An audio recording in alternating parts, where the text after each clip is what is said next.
Hey everybody, it's Lavender Town, and today we're going to be talking about classic movie monsters.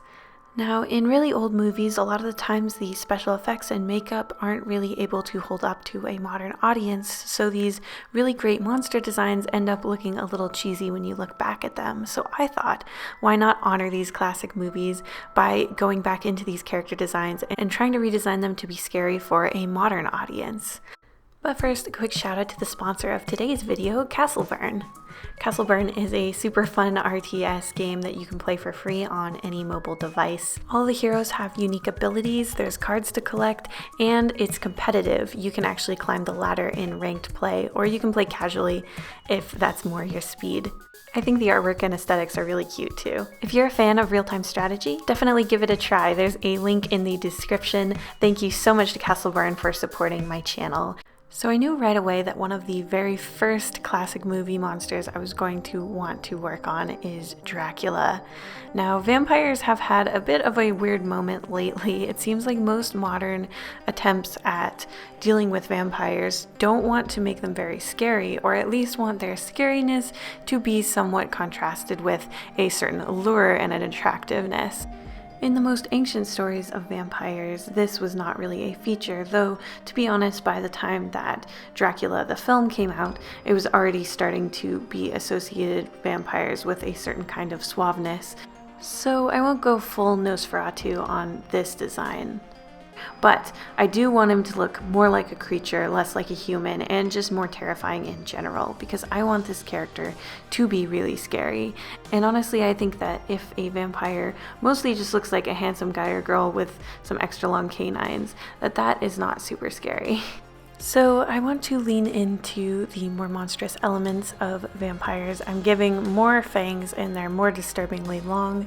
I'm also giving a forked tongue, some sort of demonic little bat wings, because vampires are known or rumored to be able to transform into bats. And I'm also giving him some long, super creepy claws. I'm sticking with the sort of old style Victorian suit because I think that's kind of a key part of our perception of a vampire, especially the Dracula style vampire. So I'm keeping that, but I'm trying to show him looking a little sickly and emaciated and very undead. I think a lot of the times people actually forget that vampires are supposed to be undead. In a lot of vampire media, it's not really much a part of it. So I'm trying to lean into that, like this is a corpse walking around sucking the blood out of people. In very old stories about vampires, usually they're described as like demons and undead corpses, so that's the combination that I kind of wanted. So next up is the creature from the Black Lagoon. This is a super classic story, and it is actually the inspiration for the more recent movie, The Shape of Water. So contrary to what I thought might happen, I thought the creature from the Black Lagoon was at least one creature on this list that hasn't had a romantic adaptation, but that's actually not the case anymore. But my creature from the Black Lagoon will not be very handsome, that's for sure. I'm basing it off of a leech because I was trying to think of what scares me the most in a swamp. A lagoon is kind of like a swamp, so that was sort of where I was going for. And honestly, the thing that freaks me out the most about swamps is leeches. Now, when I was young, I actually had a little creek by the elementary school where I went to school for the first 2 years, and my sister once fell into the creek, and when she came out she was just covered in black leeches, and I remember being so freaked out. Leeches have these sort of horrible three, like, I don't know, you can't really call them jaws, they're like these long bony I don't even know how to describe it. It's just like there's 3 rows of teeth spread out in this weird triangular pattern, and it's honestly just the most horrifying thing ever.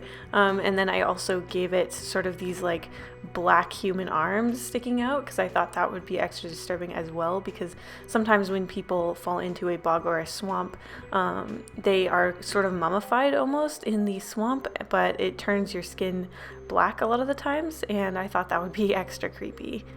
Next up, I'm doing Frankenstein's monster. Now, I don't feel like he's a monster in the way that the other monsters are. He obviously wasn't trying to prey on anyone. In fact, he's more of a victim in this story than anybody else. So I wanted the fear in this image to really come from a place of empathy, like imagining that you might be in this position.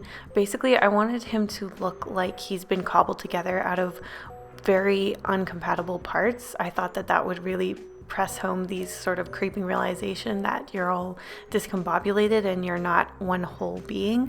I think that's one of the things that's the scariest about Frankenstein. I remember actually I read the book before I saw the movie, and I was just so shocked at how different the movie actually is. Frankenstein is quite a flowery book, like it has very beautiful language in it, it's very poetic.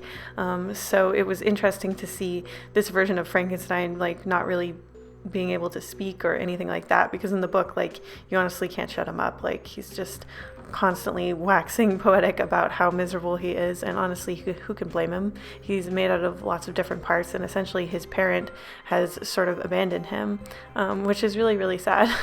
So I tried to give him two arms that don't match, and generally just tried to make him look more like a person that was sort of cobbled together out of dead person parts. I tried to have sort of a vivisection style of stitching on his body, and I just tried to get that sort of existential fear in his face and pose. Honestly, this story typically makes me more sad than scared, but I hope I did an okay job with him nonetheless. Next up is the Wolfman, also known as a werewolf. Now, werewolves are obviously someone who's in between a wolf and a human, or who can transform fully into a wolf from a human. Typically, when people are trying to capture the horror of this, they try to sort of focus on the painful nature of the transformation, or they try to show a creature that's in between a human and a wolf. And usually the transformation is fairly smooth. But for my werewolf, I wanted it to be sort of in bits and pieces. I thought that would look even creepier. So I wanted there to be parts of the werewolf that are fully transformed into a wolf completely, and other parts that are still mostly human, because I feel like that's a lot creepier, and that hasn't been explored as much in werewolf media. I think paws are inherently very cute, so I wanted to fight back against the cuteness of an animal paw by leaving these longer human fingers sort of sticking out of the paw pads. I think that looks really gross and weird, so I thought that would be a good angle, and I left the bottom jaw in the shape of a regular human jaw with human teeth and a human tongue underneath this longer snout. The snout is really important when you're creating a werewolf of any kind. I find that the least scary part of this old retro picture of the Wolfman is the fact that his snout is so small. Animals with a smaller snout end up looking more like a puppy dog or more like a rodent. Long snouts, like the ones that canines have, are very hard to achieve with practical makeup effects, which is why you don't see them a lot in older movies, but it is really critical to get that long snout if you want someone to look like they've transformed into a wolf versus another creature like a cat or something that has a much shorter nose. I think the fear of werewolves really comes from this idea that people can be completely overcome by anger or emotion and turn into a monster, and I think that that's actually very scary. Next up is a mummy, and I'll be honest, when I was younger, I thought the least scary classic movie monster of all time was the mummy, because I was super obsessed with ancient Egypt, and to me, it was just a sort of curiosity rather than anything to be afraid of. But actually, as I learned more about how mummies were treated by Victorian explorers, that's when I started to become a little more afraid about the reality of mummies, because the first thing that a lot of explorers thought to do when they found all these people that were buried and mummified was to like sell them, turn them into paint, and even eat them, which is way scarier than a mummy that's been brought back to life. But this is what I have to work with, so I have to make the scariest mummy that I can. Now, obviously, death is scary, so we can sort of lean into that. And of course, there was that petition recently. I'm sure it was a joke, but there was a petition to let people drink the red fluid they found in a sarcophagus. So I'll be using some red fluid on this mummy, and who knows what it actually is, probably some type of embalming fluid. But yeah, we're just going to have a really desiccated, creepy mummy with some red fluid coming out. Yeah, he's looking pretty gross. I also gave him some really long fingernails because I wanted to lean into that myth that your nails keep growing while you're dead, even though that's pretty definitively not true. I hope you guys enjoyed seeing me take a crack at these classic horror movie monster designs, and if you have any other scary video ideas for me, definitely let me know. I'm really on that creepy train right now. I'm super excited for Halloween in October, and thank you so much to Castleburn again for sponsoring the video. There's a link in the description if you want to try out the game, and I'll see you guys next week. Thank you so much to my patrons, including Bambo, Cal Pompon, Cat Pupchino, Dr. Casket, Dustin Williams, Elizabeth Albin, Hanuki, Hope Chilsum, JJ Jade, Blep, Blah Blah Blah Blah, Matthew Kunke, Micah Dactyl, Okamore, Ollie, Rachel Singh, Rosie Warlock, Sergeant Pendulum, The Artsy Moose, Your Boy ST, Zixith, and Zoe Stardust.